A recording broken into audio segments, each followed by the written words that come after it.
జై శ్రీరామ్. మదమెక్కిన ఏనుగు మురిక్కాలువల పడ్డదంట. ఆ తరంగా ఉంది మన ఎస్ఎస్ రాజమౌళి కథ.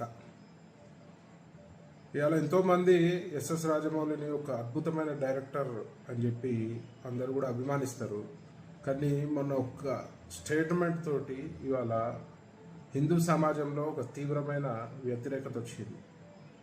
మరి ఎస్ఎస్ రాజమౌళి, నేను కూడా ప్రశ్నిస్తున్నా, నువ్వు దేవుడిని నమ్మకపోతే నమ్మకు, మరి నీ ప్రతి ఒక్క సినిమాకు ముందు పెద్ద ఎత్తున పూజ చేసి మరి ప్రారంభోత్సవం చేస్తావు కదా, మరి నువ్వు నమ్మనప్పుడు ఎందుకు చేస్తున్నావు?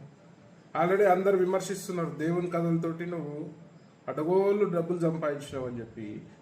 మరి వాస్తవమే కదా. మరి ఈ హిందూ సమాజం నీ యొక్క సినిమాలను చూడకపోతే ఓన్లీ నాస్తిక కుక్కలతోటే నువ్వు సినిమా చెయ్యి, ఓన్లీ నాస్తిక కుక్కలనే అలౌ చేయి నీ సినిమాలకి. మరి హిందువులు సినిమా చూడకపోతే నీ బతికేమవుతుంది, నువ్వేమవుతావు అనేది కూడా ఆలోచించాలి. నీ బాహుబలిలోనే చెప్పినావు కదా, అహంకారంతో విర్రవీగే బల్లాల దేవ లాస్ట్కి ఎట్లా పతనమైందో నువ్వే చూపించినావు కదా. మరి అలా నువ్వు కూడా అదే అహంకార ధోరణితో పోతే మాత్రం నీ పతనం కూడా ఖాయమని చెప్పి ఈ సందర్భంగా తెలియజేస్తూ, మరి హిందువుల మనోభావాలని కించపరిచే విధంగా ఎవరైనా ప్రయత్నం చేస్తే మాత్రం బిడ్డ బాగుండదు.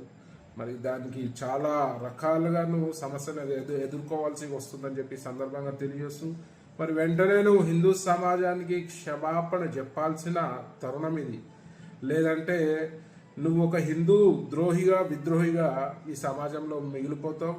నీ ఎంత టాలెంట్ ఉన్నా కూడా పని చేయదు. ఎందుకంటే ఒకసారి హిందూ సమాజం విద్వేషిస్తే నీ బ్రతుకు హీరో నుంచి జీరో అవుతుందని ఈ సందర్భంగా తెలియజేస్తూ వెంటనే నువ్వు క్షమాపణ చెప్పాలని చెప్పి నేను డిమాండ్ చేస్తున్నా.